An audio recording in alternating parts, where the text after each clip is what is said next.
Oremos juntos.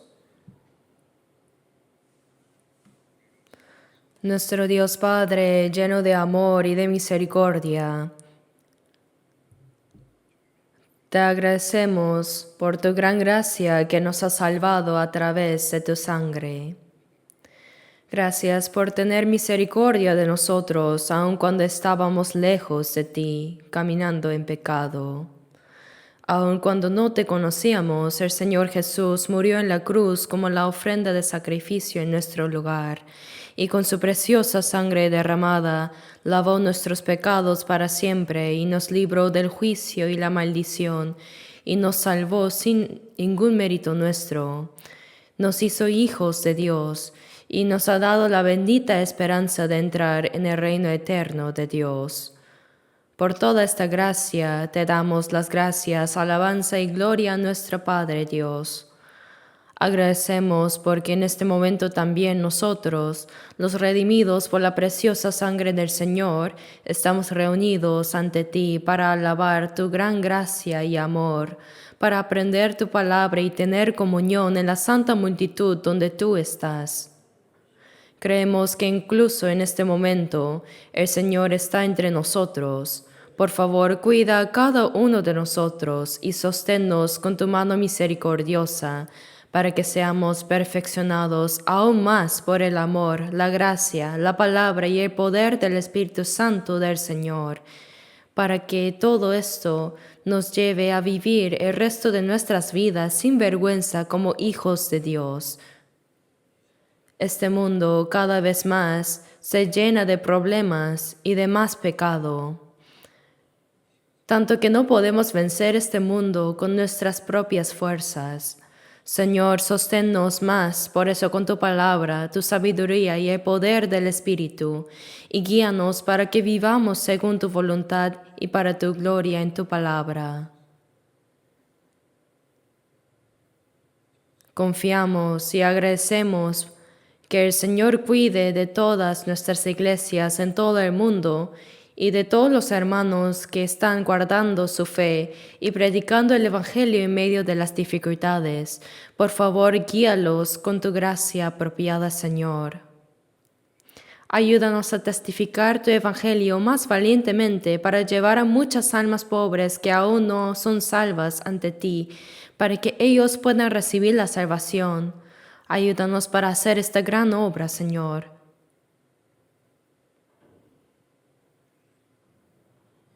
Dios, esta nación y este pueblo se encuentran en gran confusión y enfrentan muchas dificultades.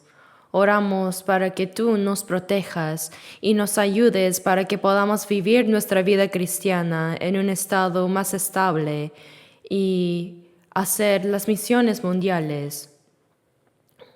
Protégenos y guíanos con tu mano de gracia y poder. Concédenos también la gracia para que ninguno de nosotros tropiece. Señor, ayúdanos para que ahora podamos entender bien la palabra que deseas darnos y enséñanos el camino a seguir en cada momento oportuno, para que no nos falte nada para servirte verdaderamente y para poder hacer la voluntad y la gloria del Señor en el resto de nuestras vidas. Todo esto hemos orado en el nombre de nuestro Señor Jesucristo. Amén.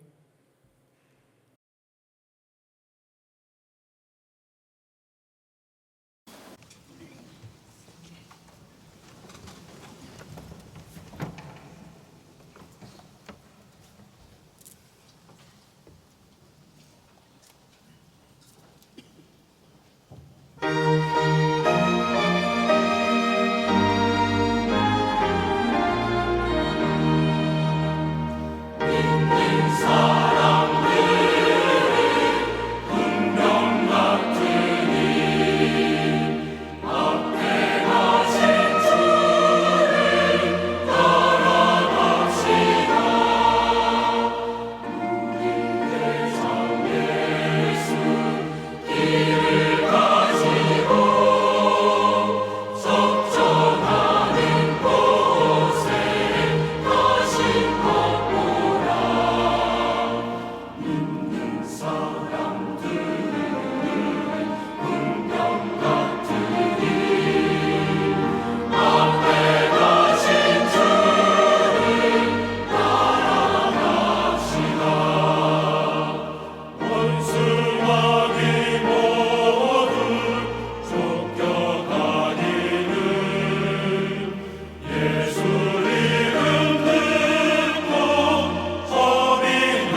Abramos la Biblia en Hebreos 11. Leamos Hebreos 11.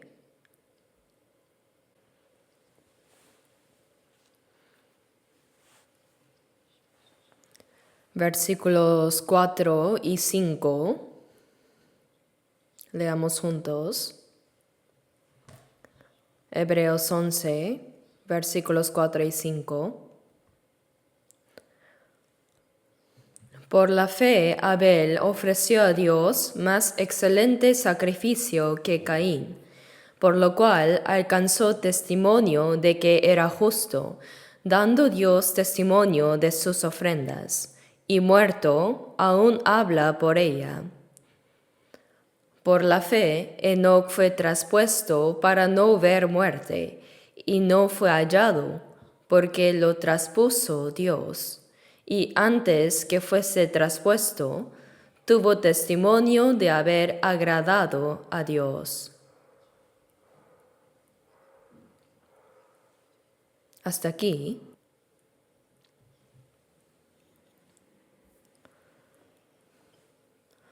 El día de hoy, a través de esta palabra, vamos a aprender juntos el tema la fe de Abel y Enoc.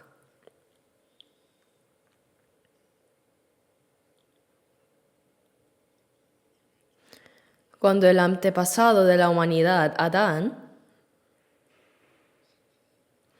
cuando Adán fue tentado por Satanás en el huerto del Edén y desobedeció la palabra de Dios, él fue expulsado del huerto de Edén y vivió sudando su rostro y sufrió en la tierra maldita. Y a Eva, a la mujer que fue tentada primero por Satanás y que causó que Adán cayera en pecado con ella, Dios le dio dolor en la concepción y en el parto. Y Adán tuvo 2 primeros hijos llamados Caín y Abel. Así en Génesis 4 aparece el contenido de los primeros descendientes de Adán que engendró alejado de Dios. Estos 2 hijos ofrecieron sacrificios a Dios. Por un lado, Caín trajo los frutos de la tierra como ofrenda a Jehová. Y Abel trajo los primogénitos de sus ovejas, de lo más gordo de ellas. Y miró Jehová con agrado a Abel y a su ofrenda, pero no miró con agrado a Caín y a la ofrenda suya. Este es un contenido realmente importante. Así que primero, veamos qué tipo de fe tenía Abel, que Dios recibió su sacrificio. Y a través de recibir su sacrificio, Abel obtuvo testimonio de ser justo.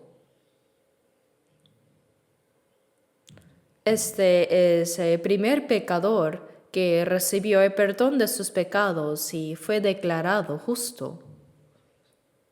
Ser declarado justo es ser salvo.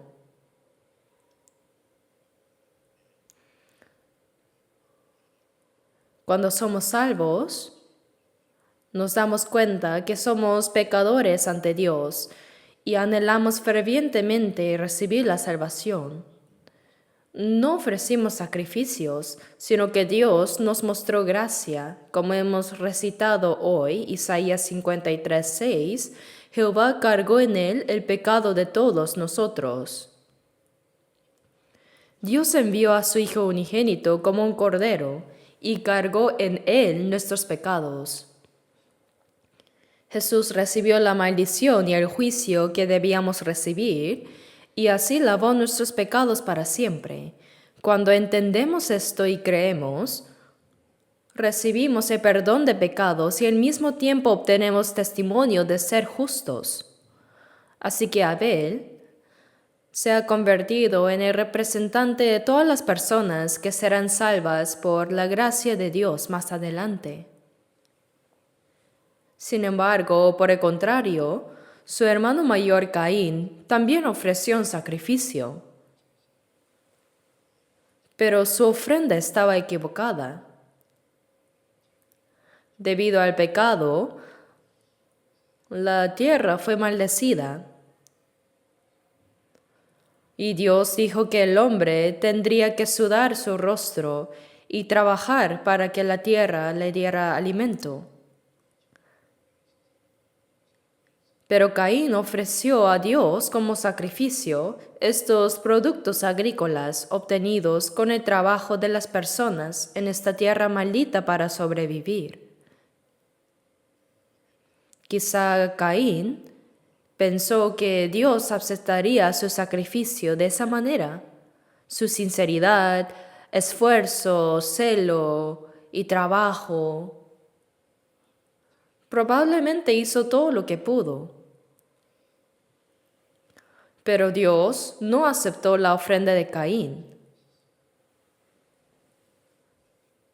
Por otro lado, la ofrenda de Abel no implicó trabajo, celo ni esfuerzo. Es solo un cordero recién nacido de una oveja madre hace unos días. Un cordero, él ofreció un pequeño cordero a Dios como sacrificio. Y el hecho de que Dios aceptara el sacrificio de Abel, nosotros, los salvos, conocemos bien este contenido. Igualmente hay personas que creen en Jesús y desean ir al reino de Dios, pero hay quienes creen y son salvos y van al cielo, mientras que hay quienes creen pero no son salvos y finalmente, como Caín, son rechazados ante Dios. Pero lo sorprendente es que se dijo que los salvos son muy pocos. En Mateo 7:13 dice: «Entrad por la puerta estrecha, porque ancha es la puerta y espacioso el camino que lleva a la perdición, y muchos son los que entran por ella, porque estrecha es la puerta y angosto el camino que lleva a la vida, y pocos son los que la hallan». Sí, mucha gente va por el camino ancho. Dice que es el camino de la perdición. Dice, porque estrecha es la puerta y angosto el camino que lleva a la vida, y pocos son los que la hallan. Yo pensaba que esa palabra distinguía entre los que creen y los que no creen. Los que creen deberían vivir más piadosamente que los que no.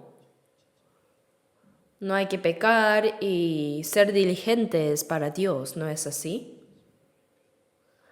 Así que pensé que eso era ir por la puerta estrecha antes. Pero en realidad la puerta ancha y la puerta estrecha no distinguen entre los creyentes y no creyentes. O en otras palabras, entre los que asisten a la iglesia y los que no. Eso no es correcto. La puerta estrecha y ancha hablan de dos tipos de personas entre los creyentes. Así, en Mateo 7:21 dice: «No todo el que me dice Señor, Señor, entrará en el reino de los cielos». Los que dicen Señor, Señor son creyentes. Sí, dicen Señor, Señor. Y no solo oran, sino que también sirven diligentemente, ofrendan y dan todo su trabajo con sinceridad. Sería bueno si esas personas fueran al cielo también. Pero mucha gente piensa que asistir a la iglesia es creer. Si preguntas, ¿crees en Jesús?, responden sí, sí voy. Cuando preguntas ¿a dónde vas?, dicen voy a la iglesia. No estoy preguntando si vas o no a la iglesia, sino si realmente crees o no. ¿Has sido salvo? Sí, ir a la iglesia no es creer. Soy diligente, ¿eso no es creer? Así, hay demasiadas personas con una fe equivocada que no conocen la voluntad de Dios. Por eso en Lucas 13:24 Jesús dijo, esforzaos a entrar por la puerta angosta, porque os digo que muchos procurarán entrar y no podrán. Los que procuran entrar son los que creen para ir al cielo. Pero los que procuran entrar, que desean ir al cielo pero no pueden, los que no pueden entrar son mucho más que los que sí entran. Esto es realmente sorprendente. No todo el que me dice Señor, Señor entrará en el reino de los cielos, sino el que hace la voluntad de mi Padre que está en los cielos. Una vez pregunté a una diaconisa que asistía diligentemente a otra iglesia. Le pregunté, ¿usted ha recibido la salvación? Y ella dijo, sí. Creo que iré al cielo. Pero la palabra dice, no todo el que me dice Señor, Señor entrará en el reino de los cielos, sino el que hace la voluntad de mi Padre que está en los cielos. Entonces, ¿ha hecho usted la voluntad de Dios? Ella respondió, sí, debo hacerla. Intento hacerlo diligentemente. Está bien, entonces, ¿cuánto hay que hacer para entrar? Le pregunté. Ella dijo, pues hay que hacer todo lo posible, ¿no? Es un gran malentendido. La voluntad de Dios no es esa. San Juan 6:40 dice, y esta es la voluntad del que me ha enviado, que todo aquel que ve al Hijo y cree en Él tenga vida eterna. Y Mateo 18:14 dice, así no es la voluntad de vuestro Padre que está en los cielos, que se pierda uno de estos pequeños. Dijo que no es la voluntad de Dios que ningún pecador, ni siquiera el más pequeño, se pierda ante Dios. Por eso Dios ya ha dado la gracia para que todas puedan ser salvos, ¿cierto? Ya sea que hayas hecho buenas obras o hayas pecado, serás juzgado de la misma manera. Jesús cargó con el pecado de todo el mundo y murió en la cruz. Y en 1 de Juan 2:2 dice, y Él es la propiciación por nuestros pecados. La propiciación significa que nos hicimos enemigos de Dios por el pecado. Romanos 8:7 dice que los designios de la carne son enemistad contra Dios. Es decir, por el pecado fuimos enemigos de Dios. Pero por la muerte de Jesús en la cruz, nosotros que éramos sus enemigos fuimos reconciliados con Dios. Por eso en Colosenses 1:20 dice que hizo la paz mediante la sangre de su cruz. Los que se hicieron enemigos fueron reconciliados con Dios por la muerte de Jesús en la cruz, por el poder de su sangre y por el perdón de los pecados. Ahora, cualquiera que reciba esta gracia de Dios, la gracia significa que Jesús recibió la maldición y el juicio que debíamos recibir. Él murió en la cruz y derramó su sangre para perdonar nuestros pecados para siempre. El amor de Dios es más grande que nuestro pecado. El poder de la sangre del Señor es tal que no hay nadie que no pueda ser perdonado. No importa cuán grande sea el pecado de una persona.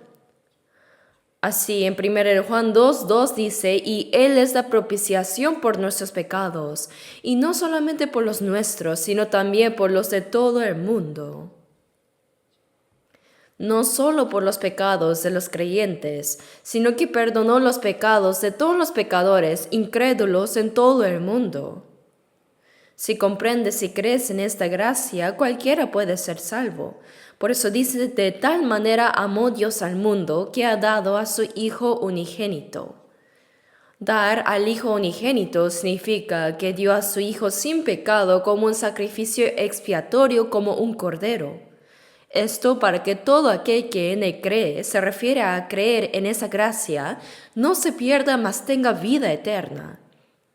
Somos salvos enteramente por la gracia de Dios. No hay nada que añadir a la gracia de Dios, ni siquiera mi celo. Solo por la gracia del Señor somos salvos. En Juan 5:24 dice, el que oye mi palabra y crea al que me envió. Oír la palabra y creer en el amor y la gracia de Dios que me envió.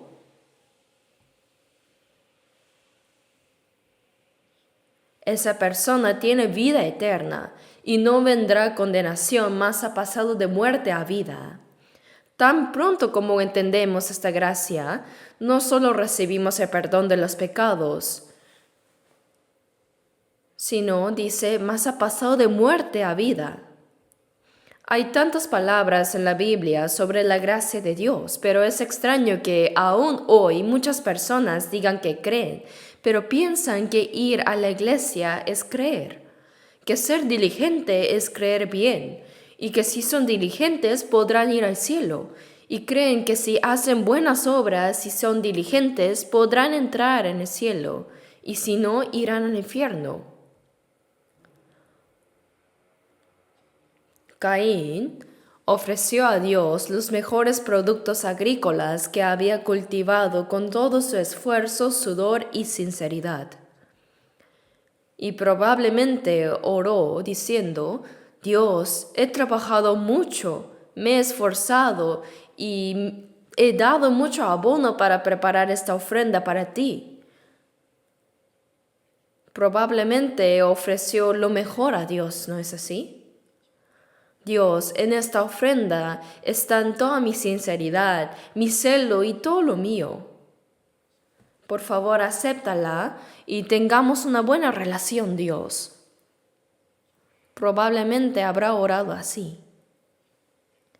Pero Dios no escuchó. ¿Por qué?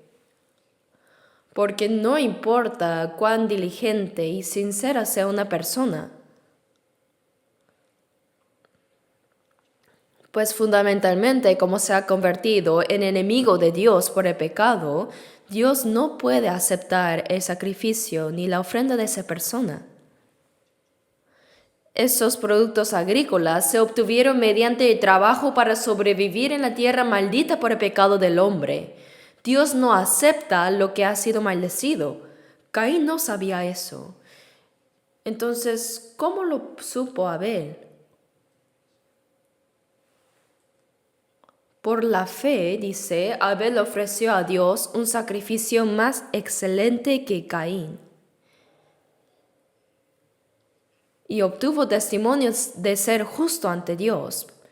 Pero, ¿cómo ofreció Abel un sacrificio más excelente que Caín? La respuesta es por la fe. ¿En qué creyó?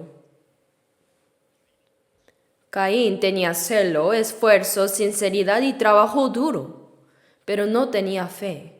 La fe no es ser diligente en algo, sino lo importante es en quién creo, en qué creo. Eso es lo importante. Colosenses 1:6 dice, el Evangelio ha llegado hasta vosotros, desde el día que oísteis y conocisteis la gracia de Dios en verdad. Uno cree cuando comprende la gracia de Dios. El que oye mi palabra y crea el que me envió, tiene vida eterna y no vendrá a condenación.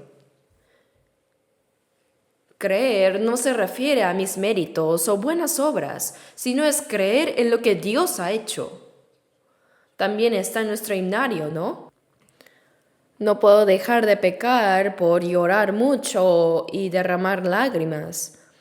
Y por más que me esfuerce o que mis palabras, intenciones y acciones sean limpias y buenas, no puedo nacer de nuevo.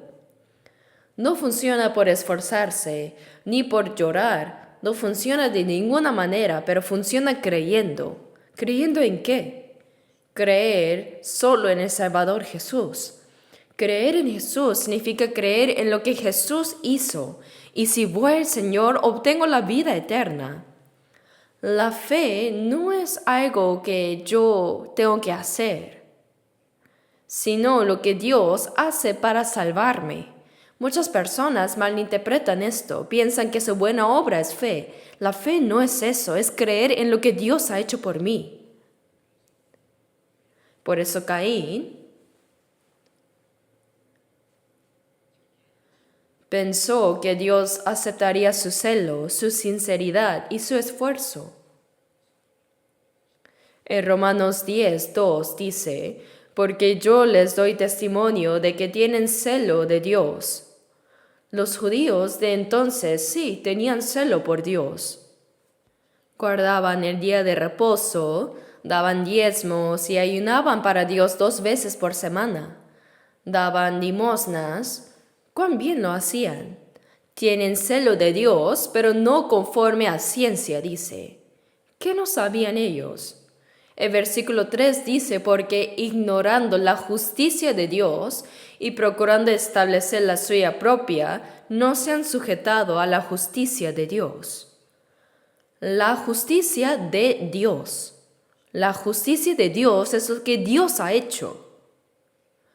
No conociendo la justicia de Dios para salvarnos, procurar establecer su propia justicia, su propio esfuerzo y pensar que así pueden ir ante Dios con su propia justicia siendo diligentes, al final Dios va a decir, no se han sujetado a la justicia de Dios.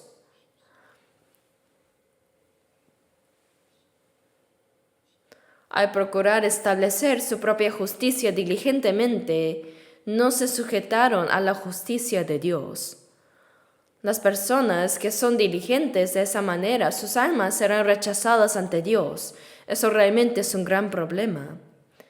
Cuando nos damos cuenta, es un hecho muy claro, simple y obvio, pero para aquellos que no lo han comprendido es incomprensible. Algunos creen que ser fervoroso es tener fe verdadera. Ser diligente, orar, intentar vivir correctamente, servir mucho, pero por más que sean diligentes, no tenían conocimiento de la justicia de Dios.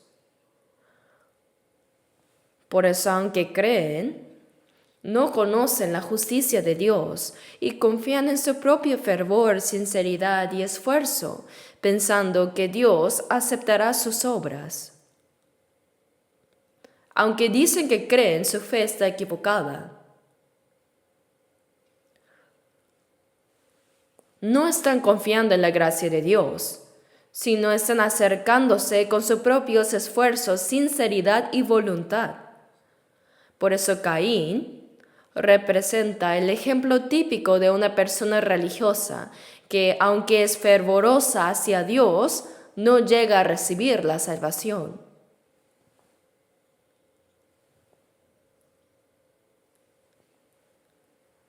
Miremos Romanos 3:20 por un momento. Romanos 3:20. Romanos 3:20. Leamos juntos. Ya que por las obras de la ley ningún ser humano será justificado delante de él, porque por medio de la ley es el conocimiento del pecado. Por las obras de la ley, por cumplir diligentemente la ley, ninguna persona puede ser justificada ante Dios. Entonces, ¿por qué nos dio Dios la ley? No para que la cumpliéramos diligentemente y nos acercáramos a Él con eso, sino para que reconociéramos nuestro pecado. Cuando vamos al hospital, por ejemplo, ¿nos dan medicamentos primero o nos operan primero? No, primero nos examinan, ¿verdad? El diagnóstico es más importante. Si sale el diagnóstico preciso, entonces se puede tomar medicamentos o realizar una cirugía. Eso no lo hacemos nosotros, sino el médico. Así que la ley no fue dada para ser guardada y ser justificados ante Dios, sino para darnos el conocimiento de nuestros pecados. Es como ir al hospital y que el médico nos examine con el estetoscopio en el pecho y abdomen, pero uno le dice, doctor, póngalo aquí también, aquí, póngalo todo el día. Parece que está pensando que eso cura la enfermedad, pero es solo un diagnóstico, no es para curar. Así la ley es para que reconozcamos nuestros pecados. Muchas personas mal entienden este punto.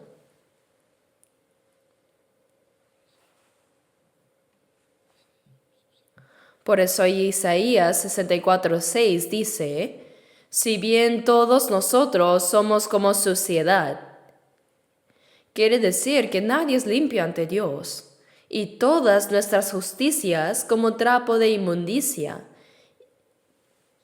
y caímos todos nosotros como la hoja, y nuestras maldades nos llevaron como viento. Todas las personas alejadas de Dios han caído y ninguna es limpia. Somos como sociedad, como personas impuras. Además, nuestra justicia es como trapo de inmundicia. No solo somos impuros por naturaleza, sino que nuestras obras de justicia son como vestidos sucios. Génesis 3 nos cuenta que después de que Adán pecó, descubrió su desnudez vergonzosa e hizo delantales tejiendo hojas de higuera. Es decir, apenas que el ser humano pecó, descubrió su vergüenza desnuda ante Dios, y para cubrirla tejió hojas de higuera y se hizo un delantal. La primera ropa que la humanidad confeccionó fue algo parecido a una minifalda. Pero con la luz del sol durante el día esas hojas se secaron y al moverse, sentarse y levantarse se rompieron. Por la tarde probablemente solo quedaban unos tallos nada más.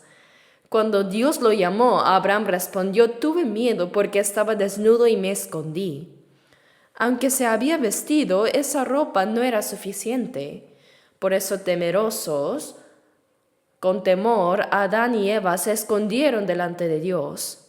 Génesis 3:21 dice, y Jehová Dios hizo al hombre y a su mujer túnicas de pieles y los vistió. La ropa que Dios hizo era de pieles. Las túnicas de pieles no eran de cuero sintético como diríamos hoy, sino que eran pieles de animales sacrificados que derramaron su sangre. Probablemente Dios mató una oveja o una cabra, derramó su sangre, quitó su piel y Él mismo lo diseñó y confeccionó. Él hizo la ropa para cada uno. ¿Por qué en el momento de expulsarlos del huerto del Edén, Dios les hizo vestidos de pieles para cada uno? Aunque ahora los expulsaba, Dios les estaba prometiendo que en el futuro, después de que la humanidad se arrepintiera completamente de su pecado contra Dios, Él enviaría a su Hijo unigénito por nuestros pecados, para perdonarnos y para limpiarnos con su sangre. Vamos a buscar Isaías 61. Isaías 61, versículo 10. Isaías 61:10. Si lo tienen, leamos juntos. En gran manera me gozaré en Jehová, mi alma se alegrará en mi Dios, porque me vistió con vestiduras de salvación, me rodeó de manto de justicia, como a novio me atavió y como a novia adornada con sus joyas. En gran manera me gozaré en Jehová, mi alma se alegrará en mi Dios. Me regocijo grandemente en Jehová y mi alma se alegra en mi Dios. ¿Por qué me alegro? No porque yo haya hecho algo diligentemente para Dios, sino porque Él me vistió con vestiduras de salvación. Para vestir con ropas de salvación, Hebreos dice, sin derramamiento de sangre no se hace remisión. Y Levítico 17:11 dice, porque la vida de la carne en la sangre está, y yo os la he dado para hacer expiación sobre el altar por vuestras almas, y la misma sangre hará expiación de la persona. Si una vida sin pecado muere y derrama su sangre, el pecado es perdonado. Por eso Hebreos 9:22 dice, sin derramamiento de sangre no se hace remisión. Sin derramamiento de sangre no hay perdón de pecados. Y sin perdón de pecados no hay salvación tampoco. Por eso Jesús murió en nuestro lugar. Y la sangre que Él derramó cubrió nuestros pecados. Esa es la vestidura de salvación. Cuando creemos en esa gracia, somos justificados. Con el manto de justicia y la vestidura de salvación, Él cubrió nuestra vergonzosa desnudez ante Dios y por eso nos regozamos grandemente en Él. Es un hecho absolutamente claro. Pero Caín, por más que tenía sinceridad, esfuerzo y diligencia, no tenía la sangre. Confiaba plenamente en su propia voluntad y mérito, creyendo que Dios lo aceptaría. Él malinterpretó a Dios. No había sangre en su ofrenda. Por otro lado, Abel no tenía sinceridad, ni esfuerzo, ni diligencia, pero sí tenía la sangre. Entonces, ¿cómo lo supo él? Probablemente lo escuchó de sus padres. ¿Qué es esto que han traído?, habría preguntado. Entonces, Adán y Eva le habrían explicado todo.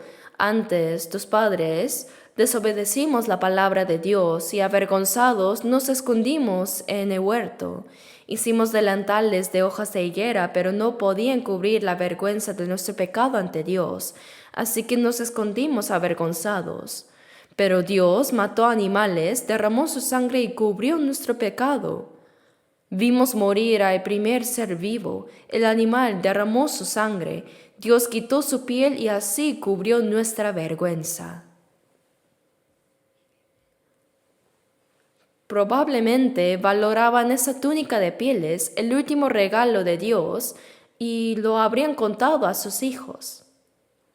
Tanto Caín como Abel lo escucharon. Pero Caín simplemente pensó que tal cosa había sucedido nomás, pero Abel comprendió algo crucial, que solo cuando hay derramamiento de sangre, cuando una vida muere en lugar de otra, puede haber perdón de pecados. Por eso Abel sacrificó un cordero, derramó su sangre y lo ofreció como sacrificio a Dios. Dios, por el pecado de mis padres y el mío, no puedo acercarme a ti, pero cuando mis padres estaban desnudos y avergonzados, tú mataste un cordero, hiciste derramar su sangre, hiciste túnicas de pieles para vestirlos. Aquí también mira Dios, ha muerto un cordero inocente. Al ver esta sangre, perdona también mi pecado. Dios debió haberse sorprendido, ¿no? Oh, ¿cómo lo descubrió Abel, este secreto? Sí, claro, entonces lo voy a aceptar. Él había planeado que en el futuro su hijo unigénito moriría por los pecadores y perdonaría los pecados con su sangre. Pero Abel ya lo había entendido. Romanos 10:17 dice, así que la fe es por el oír y el oír por la palabra de Dios.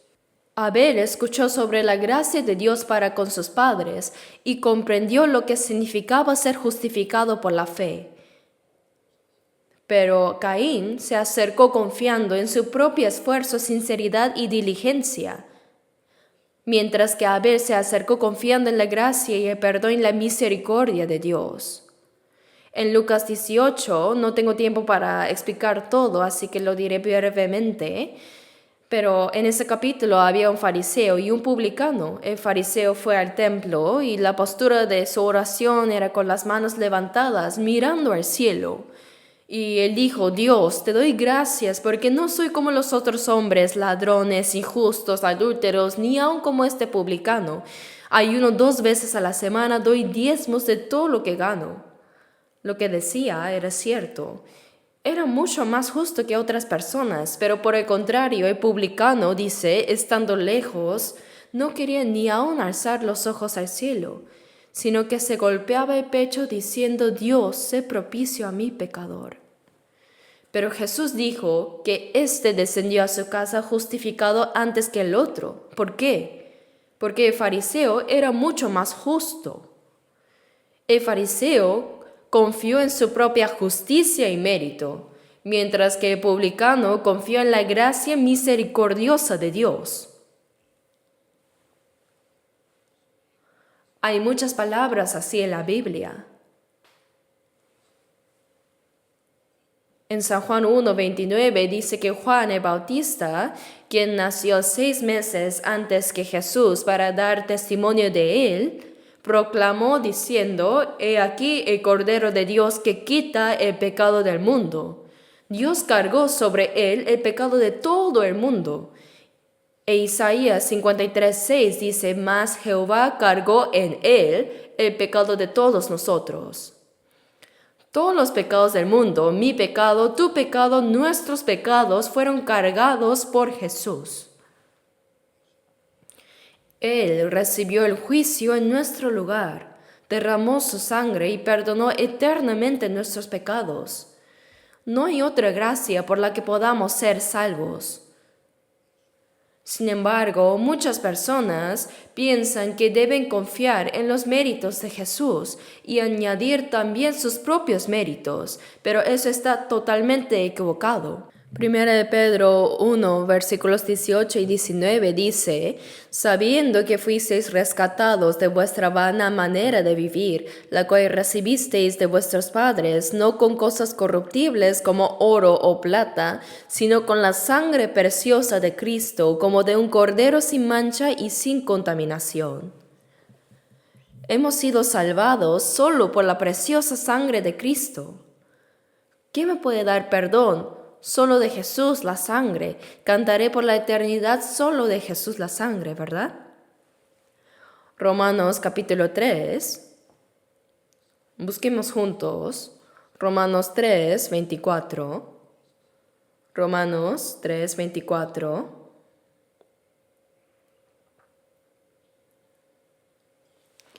Versículo 24, leamos juntos. Siendo justificados gratuitamente por su gracia, mediante la redención que es en Cristo Jesús. Mediante la redención que es en Cristo Jesús. La redención significa pagar el precio del pecado en nuestro lugar. Perdonar el pecado muriendo en nuestro lugar. Mediante la redención que es en Cristo Jesús, por la gracia de Dios hemos sido justificados gratuitamente. Justificados gratuitamente. Por eso Abel, confiando en la gracia de Dios y en la sangre del Cordero, fue justificado ante Dios. Mientras que Caín, confiando en sus propios méritos, diligencia y buenas obras, no fue justificado ante Dios.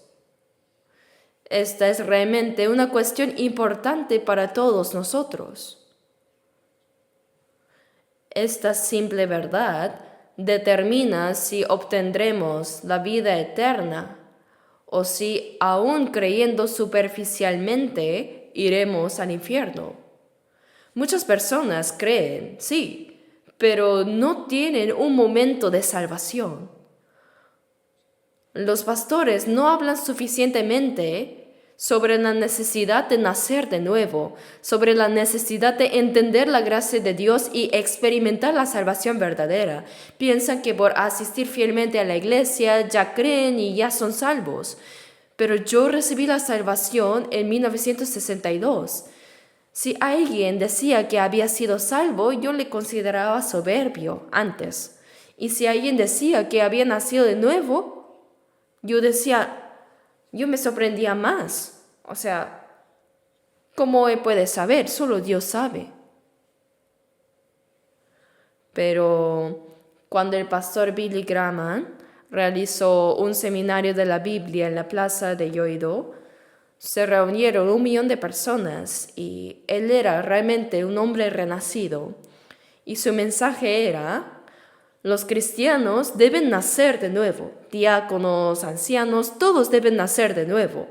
Lo enfatizaba tan fuertemente. Decía que debían ser salvos.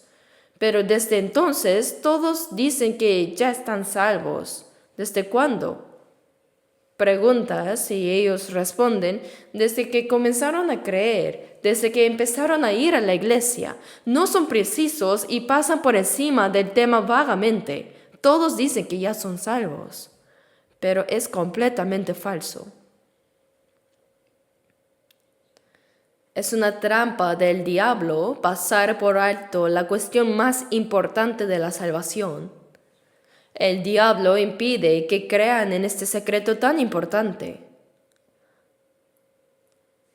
La salvación que hemos recibido es por la sangre de Jesucristo, por la cual recibimos el perdón de pecados, somos justificados y obtenemos la vida eterna.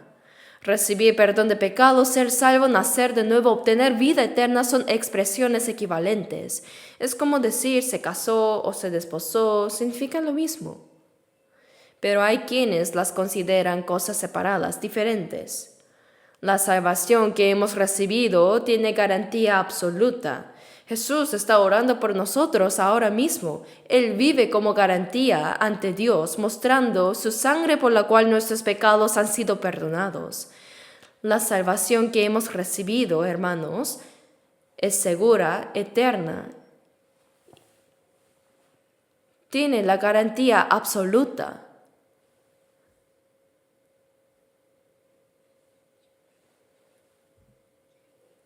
Nuestra salvación tiene una garantía absoluta.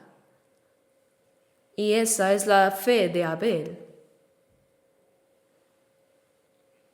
Y ahora Hebreos 11:5 dice, por la fe Enoc fue traspuesto para no ver muerte.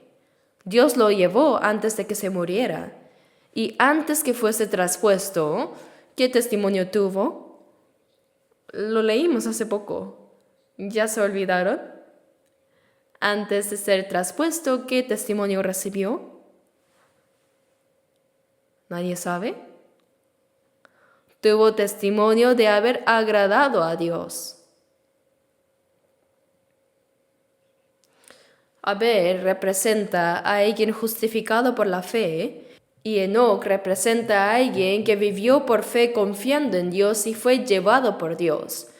Pero antes de ser llevado, dice que tuvo testimonio de haber agradado a Dios. Nosotros, que hemos sido justificados por la fe como Abel, sin ningún mérito nuestro, ahora vamos ante Dios. Pero antes de ir delante de Dios, también debemos recibir un testimonio, ¿verdad? ¿Qué testimonio?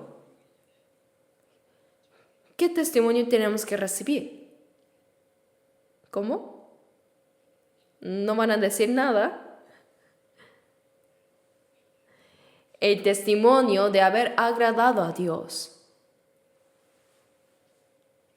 Hebreos 11,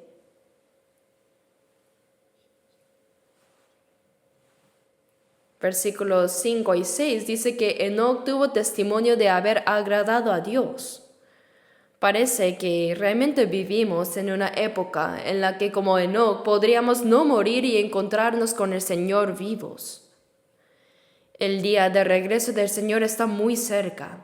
Es una bendición recibir la salvación, vivir la vida cristiana y morir para ir al cielo, pero también lo es no morir y encontrarse con el Señor vivo. Las personas que fueron arrebatadas sin ver la muerte fueron dos, Enoc y Elías. En Génesis 5 podemos leer que tal persona nació, vivió su vida de fe, murió a cierta edad, vivió tantos años y murió. Pero Enoc no vio muerte, sino que fue traspuesto. Realmente es un evento impactante. De verdad, el hecho de que una persona puede ir ante Dios, ya sea después de morir o estando viva, después de la muerte es difícil para los incrédulos saber si alguien fue al cielo o al infierno, ¿verdad?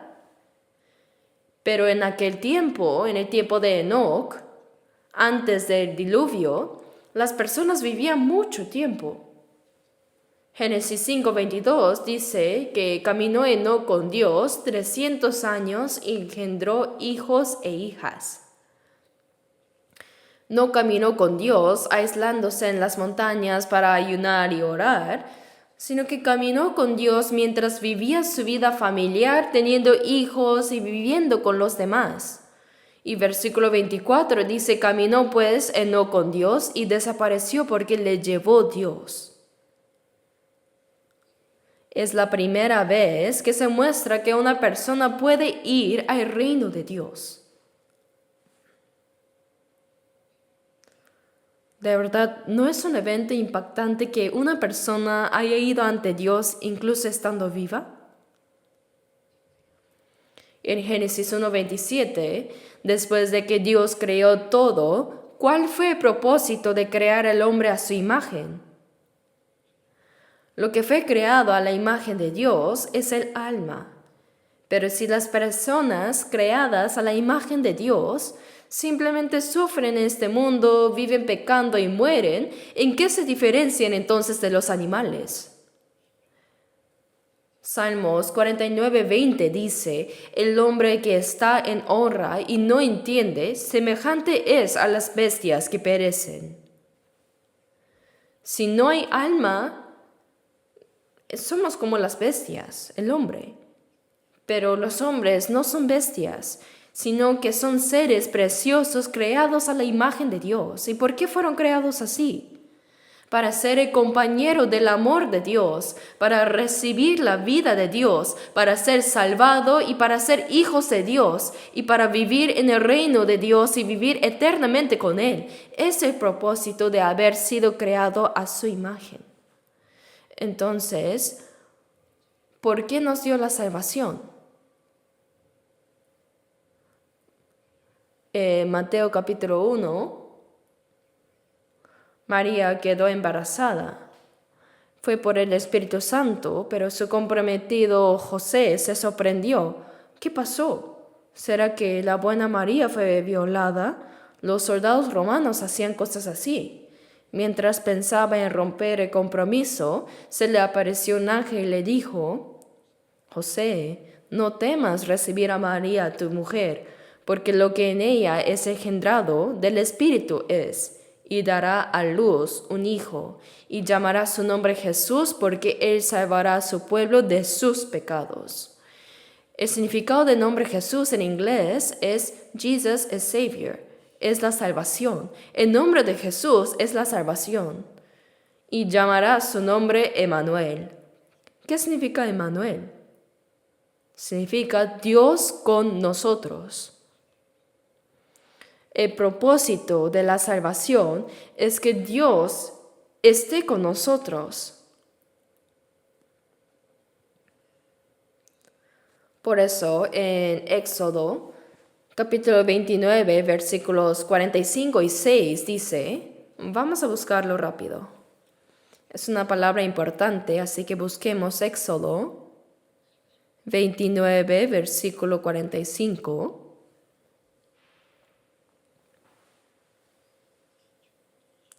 Éxodo 29, versículo 45 y 6, se los leo. Y habitaré entre los hijos de Israel, y seré su Dios. Y conocerán que yo soy Jehová su Dios, que los saqué de la tierra de Egipto, para habitar en medio de ellos, yo Jehová su Dios.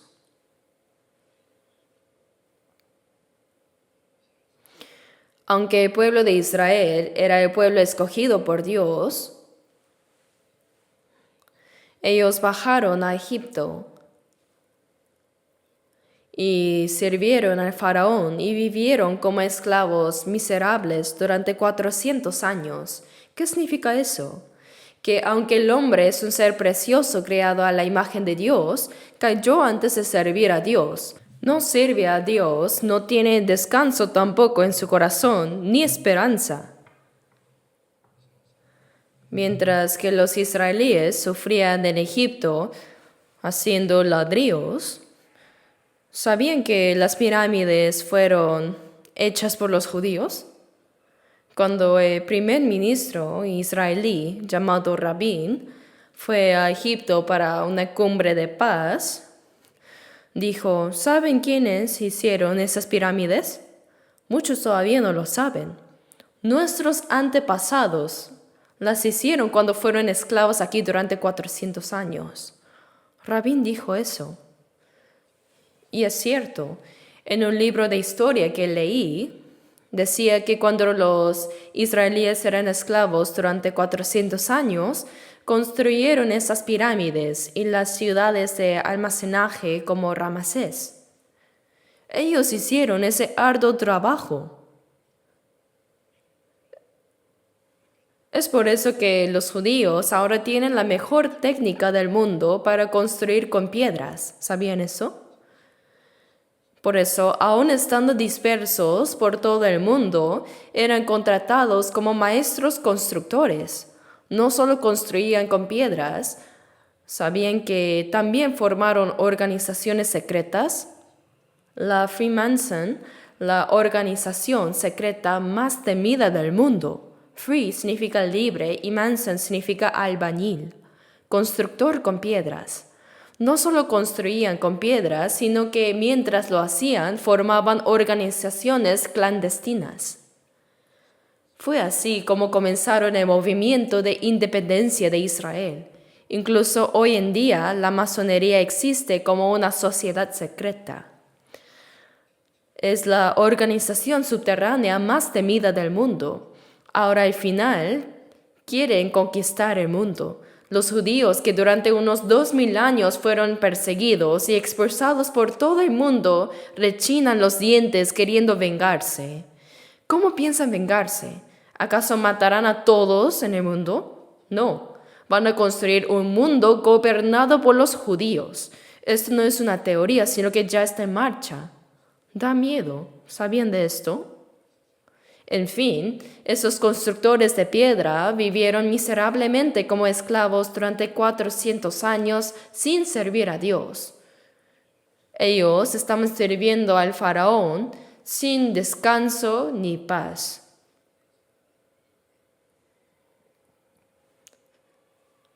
No tenían ninguna esperanza, pero en ese momento Dios envió a Moisés y trajo sobre Egipto las 10 plagas y sacó a Israel con su poder, ¿cierto?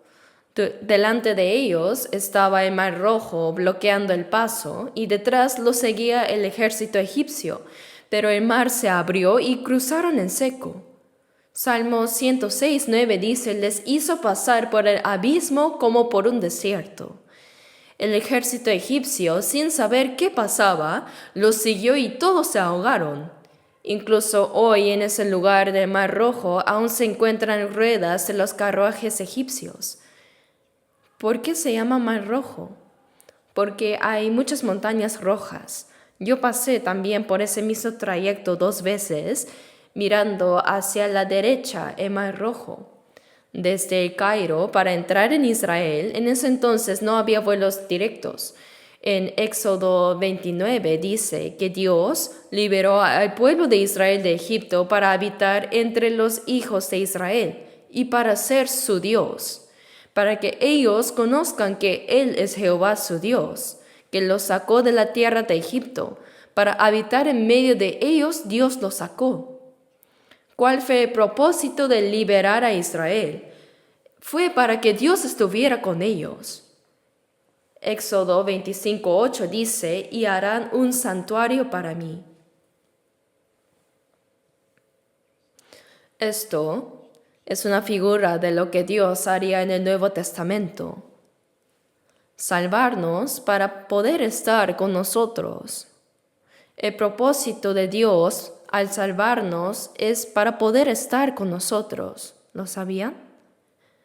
No es solo ser salvos y decir, nos vemos en el cielo, no es así. Desde el día en que fuimos salvos, Dios está con nosotros. Por eso en Génesis 5:24 dice que Enoc caminó con Dios. Significa que vivía junto a Dios. Y antes del juicio final del mundo, antes del diluvio, Dios lo llevó a Enoc consigo sin que viera la muerte. Así que en 2 Pedro 3:16 en adelante, a partir del versículo 6, dice, por lo cual el mundo de entonces pereció anegado en agua, es decir, por el diluvio de Noé. Pero los cielos y la tierra que existen ahora están reservados por la misma palabra, guardados para el fuego en el día del juicio y de la perdición de los hombres impíos. Al final este mundo será juzgado por fuego, tal como descendió fuego y azufre sobre Sodoma y Gomorra. ¿Sabían que en el Mar Muerto no hay ni una planta ni un pez? Está completamente muerto ese mar. Pero al lado de ese lugar hay fuentes termales de azufre. He estado ahí 2 veces. Hay un valle extendido junto a él y todavía hay grumos de azufre. También hay aguas termales de azufre. Cuando se hicieron pruebas con ese azufre, se descubrió que es el azufre más puro del mundo. Cuando se le prende fuego, arde instantáneamente. Eso prueba claramente que Sodoma y Gomorra fueron destruidas por azufre. Pero cuando Dios juzgue al mundo al final, no necesitará enviar fuego del cielo como lo hizo con Sodoma y Gomorra. En Isaías 50, versículo 11, se menciona, «He aquí que todos vosotros os rodeáis de teas, andad a la luz de las teas que encendisteis». ¿Saben cuántas bombas ha creado el hombre? Incluyendo Corea del Norte, hay actualmente 9 países con armas nucleares. Y si estalla una, provoca una reacción en cadena. Según informes científicos, si estalla una guerra nuclear, en tan solo 30 minutos la Tierra será destruida por completo. No una, sino más de 100 veces podría quemarse completamente este planeta. No es una historia de ciencia ficción, es un hecho.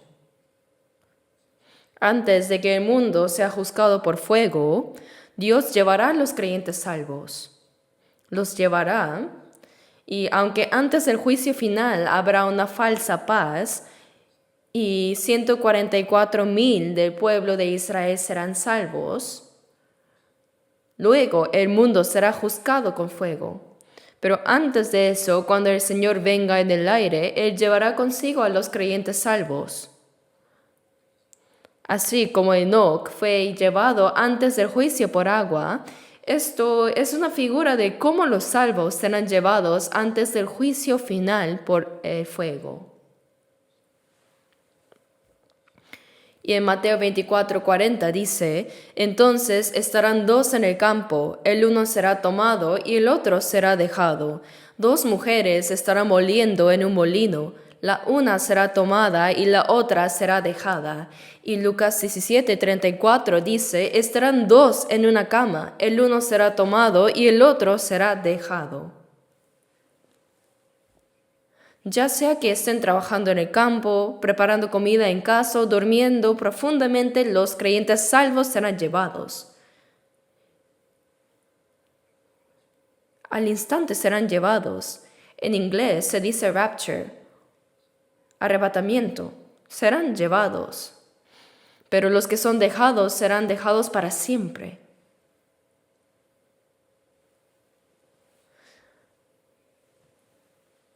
Así que, al igual que Enoc, creo que también nosotros podemos ser llevados en vida. Aunque ya soy mayor, siento que el Señor vendrá mientras aún esté vivo. Así que vamos juntos. ¿Sí?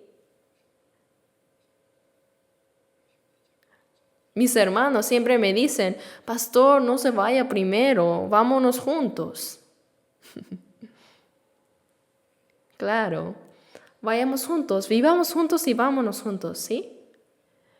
Una vez que somos salvos, el Señor está con nosotros mientras vivamos en esta tierra. Dios camina con nosotros. Así como guió al pueblo de Israel fuera de Egipto para habitar en medio de ellos, también el propósito de nuestra salvación es que Dios esté con nosotros. Desde el momento de que recibimos la salvación, el Señor está con nosotros. En 1 Corintios 6:19 dice: ¿O ignoráis que vuestro cuerpo es el templo del Espíritu Santo, el cual está en vosotros, el cual tenéis de Dios, y que no sois vuestros, porque habéis sido comprados por precio? En cuanto recibimos la salvación, este cuerpo se convierte en un templo. ¿Lo sabían? ¿No sabéis que vuestro cuerpo es el templo del Espíritu Santo que mora en vosotros? Dice. ¿Dónde está el Señor ahora? Él está dentro de mí, no está lejos allá. Algunas personas suben a las montañas para orar desesperados, gritando: ¡Señor! Con todas sus fuerzas grita. ¿Y qué dice Dios? ¿Qué? ¿Así? Si el Señor está en mí, ¿por qué tengo que gritar? Aunque hable en voz baja, Él me escucha. Aunque no lo diga, solo en mi interior también lo escucha. Lo sabe todo, incluso hasta mis pensamientos. Por eso en Gálatas 3:2 dice: ¿recibisteis el Espíritu por las obras de la ley o por el oír con fe? Ustedes, los salvos, deben creer que el Espíritu Santo está en ustedes. Romanos 8:9 también dice: y si alguno no tiene el Espíritu de Cristo, no es de él. ¿Qué significa la palabra cristiano? Se le llama cristiano al que cree en Jesús, pero no deberíamos usar esa palabra a la ligera. La señorita Park o la señorita Kim, ellas son cristianas fieles, dicen. Pero si no viven como tales, no deberían llamarles así. La persona que no tiene el Espíritu de Cristo no le pertenece. Ser cristiano significa que Cristo vive dentro de ti. Romanos 8:14 dice: porque todos los que son guiados por el Espíritu de Dios, estos son hijos de Dios. Si creo que el Espíritu de Dios está en mí, entonces vivo siendo guiado por Él. Vivo junto con el Señor. La vida de una persona salva es, por supuesto, una vida que camina con el Señor. Pero hay quienes que, aunque han sido salvos, piensan que Dios está todavía ya lejos. Creen que si hacen algo mal a escondidas, Dios no lo verá.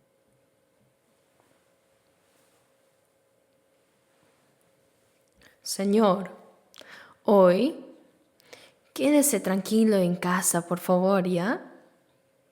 Porque hoy voy a ir a un lugar que probablemente no sea de tu agrado. Así que por favor, quédese en casa, por favor. ¿Y qué diría Jesús? Qué bien, sí, ve con cuidado. ¿Así? No, él diría: yo también voy contigo. Si estoy dentro de ti, ¿cómo voy a separarme? ¿Cómo podrían llevar al Señor con ustedes a un club, a moverte al ritmo de la música, a salir a beber con los incrédulos, simplemente para pasar el rato y divertirse? Hermanos, la vida cristiana consiste en creer que el Señor está con nosotros y caminar con Él.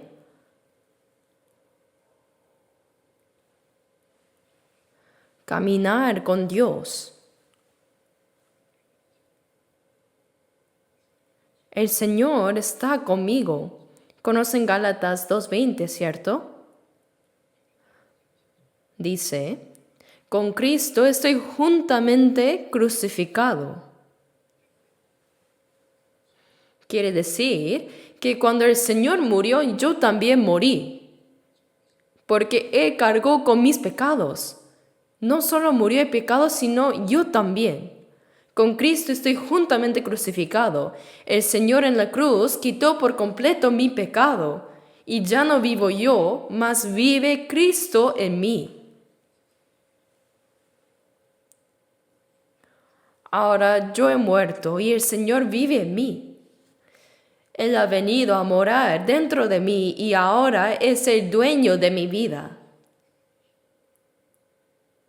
Antes vivía a mi manera, con mi terquedad y según mis propias maneras, pero ya no. Ahora el Señor es el dueño, Él está en mí. Y ya no vivo yo, mas vive Cristo en mí, y lo que ahora vivo en la carne, lo vivo en la fe del Hijo de Dios, el cual me amó y se entregó a sí mismo por mí. El Señor que me amó y se entregó por mí está dentro de mí, y vivo por la fe en ese Señor. Yo vivo con Él. ¿Pueden sentir al Señor? Hay que creerlo. Eso es vivir con el Señor. Por eso en Juan 14:20 dice, en aquel día vosotros conoceréis que yo estoy en mi Padre, y vosotros en mí y yo en vosotros. Desde el día que fuimos salvos, como dice la alabanza, siempre en mí está el Señor y yo también en Él. Estoy en el Señor y el Señor está en mí, es verdad. Ahora, no se puede separar a Cristo de mí. A esa persona se le llama cristiano. Cuando fuimos salvos, recibimos la salvación como pecadores. Pero ya saben que el nombre de Jesús significa salvación y Emmanuel significa Dios con nosotros. El propósito de salvarnos fue que Dios pudiera estar con nosotros. Mientras vivamos en esta tierra, Dios está con nosotros. Y ahora veamos Apocalipsis 21. Apocalipsis.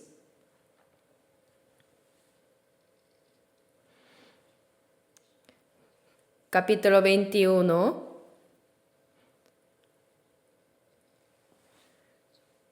Versículo 1.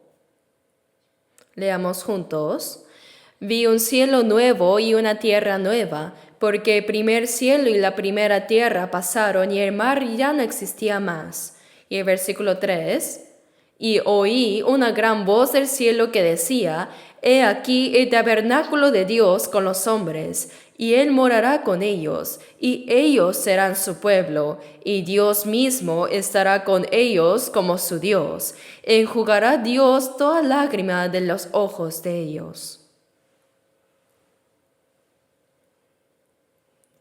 Hasta ahí, léanlo mucho, por favor. Lean mucho la Biblia. Aquí, un cielo nuevo y tierra nueva se refiere al cielo eterno. El planeta Tierra será destruido a su debido tiempo, ¿sabían? Pero nosotros iremos al cielo nuevo y a la tierra nueva. Dice, he aquí el tabernáculo de Dios con los hombres, y Él morará con ellos, y ellos serán su pueblo, y Dios mismo estará con ellos como su Dios. Enjugará Dios toda lágrima de los ojos de ellos. Esta vida empieza con llanto, se vive con llanto y termina con llanto también, ¿no? Incluso el Señor lloró mucho mientras estuvo en este mundo. El versículo más corto de la Biblia dice, Jesus wept. Jesús lloró.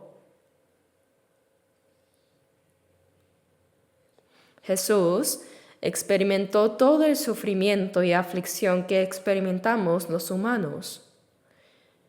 Y en el cielo, aquellos que fueron salvos vivirán eternamente con el Señor después de caminar con Él en esta tierra. Aquellos que caminaron con el Señor aquí vivirán eternamente con Él en el cielo. ¿Creen en esto? Los que no tienen esa esperanza son los más desdichados. Hermanos, este mundo es pasajero, es breve. Salmos 89 dice, recuerda cuán breve es mi tiempo. Nuestra vida es corta. En Salmos 39:5 David dijo, He aquí, dice a mis días término corto, y mi edad es como nada delante de ti. Delante de Dios, si pones una hormiga en la palma de tu mano, pronto caerá, ¿cierto? Así de corta es nuestra vida ante Dios. Y mi edad es como nada delante de ti. Ciertamente es completa vanidad todo hombre que vive. Uno puede ganar mucho dinero y volverse rico, lograr grandes cosas, alcanzar poder, ser presidente o lo que sea. Pero todo es como un sueño de una noche. La vida es como un solo capítulo de un sueño. Y cuando termina todo se acabó. Y Hebreos 13:14 dice, porque no tenemos aquí ciudad permanente, sino que buscamos la porvenir. Hermanos, esta vida es corta, es muy corta, tienen que saberlo. Santiago 4:14 dice, porque ¿qué es vuestra vida? Ciertamente es neblina que se aparece por un poco de tiempo y luego se desvanece. David dijo, ciertamente es completa vanidad todo hombre que vive. Salmos 39:6 dice, ciertamente como una sombra es el hombre, ciertamente en vano se afana, amontona riquezas y no sabe quién las recogerá. David lo vio claramente. Se afana en vanidades acumulando riquezas como si fueran a vivir cientos de años. Y versículo 7 dice, y ahora Señor, ¿qué esperaré? Mi esperanza está en ti. Esto lo dijo David cuando ya había conquistado las naciones vecinas y se convirtió en el rey más grande. Hoy en día, en nuestro país, todos quieren ser presidente. Pero cuando uno se convierte en presidente y hace mal, puede terminar en una casa grande, ¿no? Que es la prisión. Ese cargo más problemático. Cuando era niño, todos decían que querían ser presidentes. ¿Acaso es tan bueno ser presidente? Ese cargo más difícil, ¿sabían eso? Yo agradezco no haberme convertido en presidente por eso. Aunque nadie me lo ofreció, ni lo quiero. Estoy muy bien así. Hermanos, en esta vida no importa si vivimos en pobreza o en riqueza, si estamos enfermos y enfrentamos la muerte, igual, todo es temporal. Cuando pensemos que pronto estaremos ante el Señor, nada más importa. La pobreza no importa, ni si la gente te señala o te critica. No hay razón para enorgullecerse por recibir halagos, ni para entristecerse por las críticas. Pues el Señor está conmigo, y estará conmigo hasta que me lleve a su reino. Esta vida pasa rápidamente. ¿Por qué esperamos tanto de este mundo temporal? Nuestro verdadero hogar está en otro lugar. Sí, caminamos con el Señor aquí, luego vivimos eternamente con Él en el cielo. No por 100, 1000 o 10,000 años, sino para siempre. ¿Pueden creerlo? Si no pueden creerlo, es grave. Aquellos sin esta esperanza son los más miserables. Cuando ven a la gente del mundo, pensamos, incluso los ricos pronto se irán y los pobres también. Entonces, ¿por qué hay tanta codicia? Los ricos quieren más y los pobres desean también más. Pero después de ser salvos, ya no importa si somos ricos o pobres, ¿verdad? Porque es como un sueño. En un sueño puedes soñar que eres rey, que eres rico o que estás sufriendo, pero cuando despiertas se acabó. No pongan su corazón en este mundo. No tengan expectativas aquí. Nuestro verdadero hogar está en otro lugar. Dios ya lo ha preparado. Hebreos 13:14 dice, no tenemos aquí ciudad permanente, sino que buscamos la porvenir. Por eso Dios ha preparado para nosotros una ciudad eterna. Cuando Jesús habló de su partida en la cruz, sus discípulos estaban angustiados y preguntaron qué harían si Él se iba. Estaban turbados de corazón. Por eso en Juan 14 dice, no se turbe vuestro corazón, creéis en Dios, creed también en mí. En la casa de mi Padre muchas moradas hay. Si así no fuera, yo os lo hubiera dicho. Voy, pues, a preparar lugar para vosotros, y si me fuere y os preparare lugar, vendré otra vez y os tomaré a mí mismo, para que donde yo estoy, vosotros también estéis. Jesús les dijo que se iba. Aunque los discípulos habían sufrido con él, también habían disfrutado de su compañía, así que preguntaron, ¿y ahora qué haremos si te vas, Señor? Pero él les dijo, no se turbe vuestro corazón. En la casa de mi Padre muchas moradas hay. Eso fue el consuelo que dio el Señor. Y dijo, si así no fuera, yo os lo hubiera dicho. No importa cuán grandes sean nuestras dificultades aquí, el Señor nos consuela diciendo, no te preocupes, nuestro hogar está en otro lugar.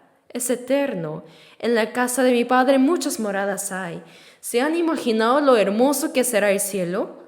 Por muy buenas que sean las cosas de este mundo, cuando lleguemos al cielo probablemente no serán ni una 10,000ª parte comparado con lo que veremos allá.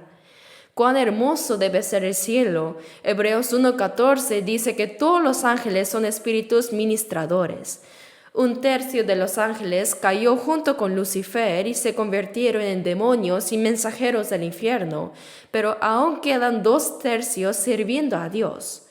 Por eso Hebreos 1:14 dice, ¿no son todos espíritus ministradores y enviados para servicio a favor de los que serán herederos de la salvación?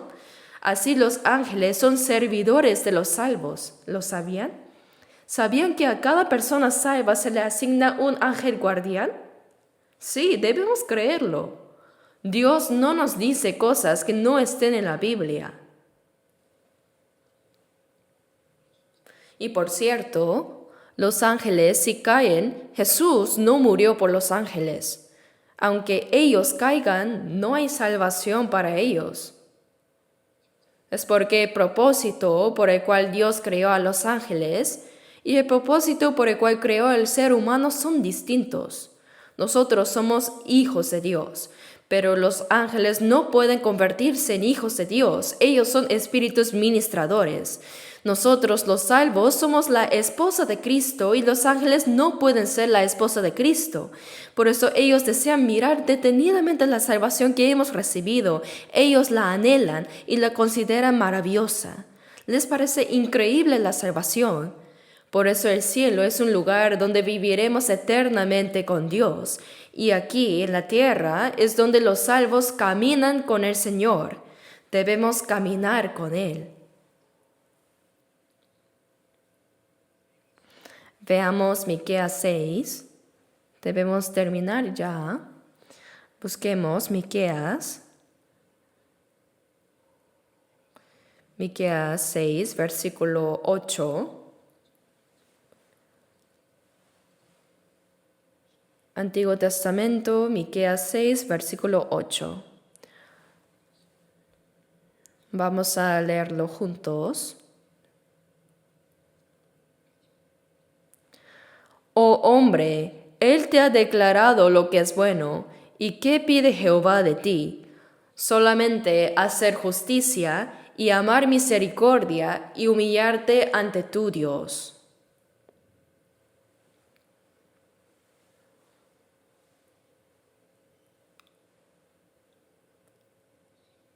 Dice, oh hombre. Esas palabras son para los salvos. El Señor te ha declarado lo que es bueno. ¿Y qué pide Jehová de ti? Solamente hacer justicia. Esta es la voluntad de Dios. Y también te pide amar misericordia y humillarte ante tu Dios. Que caminemos humildemente con el Señor. Eso es lo que Dios considera bueno. Los que han sido salvos deben ahora caminar con Dios. En Mateo 28:20, cuando Jesús ascendió al cielo, dijo, He aquí yo estoy con vosotros todos los días hasta el fin del mundo. Mientras los salvos vivamos, el Señor prometió estar con nosotros hasta el fin del mundo. Isaías 41:10 dice, No temas porque yo estoy contigo. Jesús dijo que jamás nos dejará solos.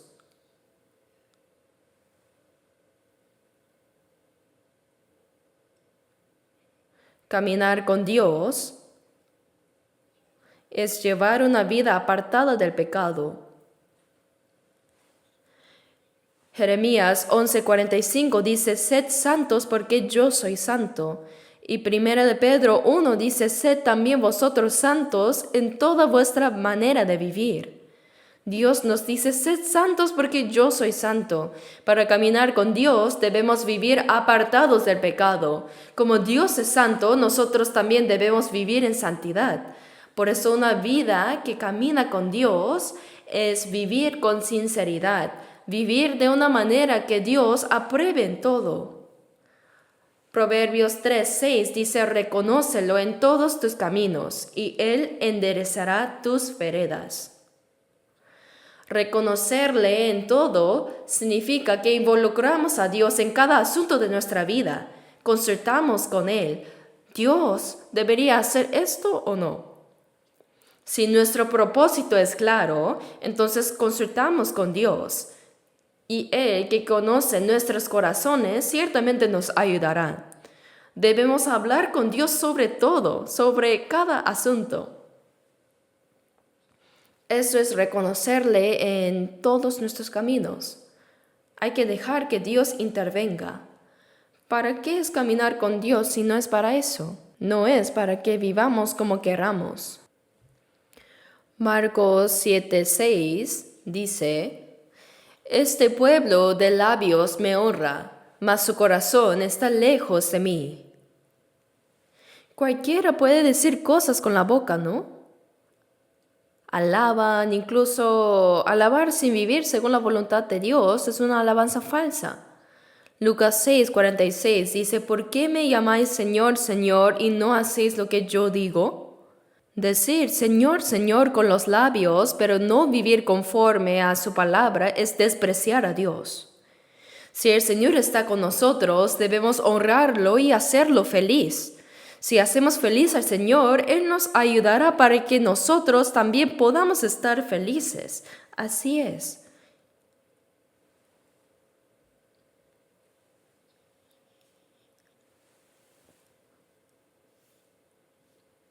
Bueno, intenté ser breve, pero me alargó. Ya quiero terminar. Cuando Jesús fue bautizado y salió del agua, en Mateo 3:17 dice, y hubo una voz de los cielos que decía, este es mi Hijo amado en quien tengo complacencia. Esta declaración, más que solo ser para Jesús, también es para los creyentes salvos. Veamos un versículo más. San Juan 8, versículo 29.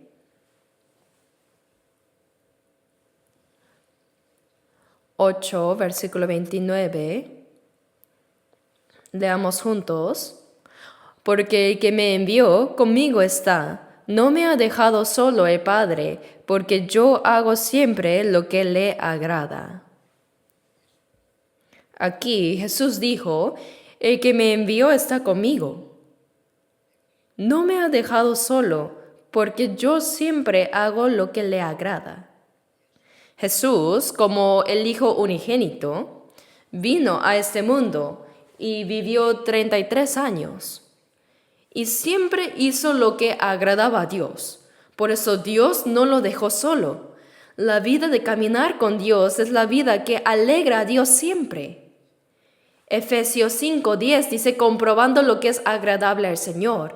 Hay que comprobarlo. Debemos buscar y probar lo que le agrada a Dios. Esa debe ser la meta de nuestras vidas. Por eso, Gálatas 1:10 dice, pues busco ahora el favor de los hombres o el de Dios, o trato de agradar a los hombres, pues si todavía agradara a los hombres, no sería siervo de Cristo.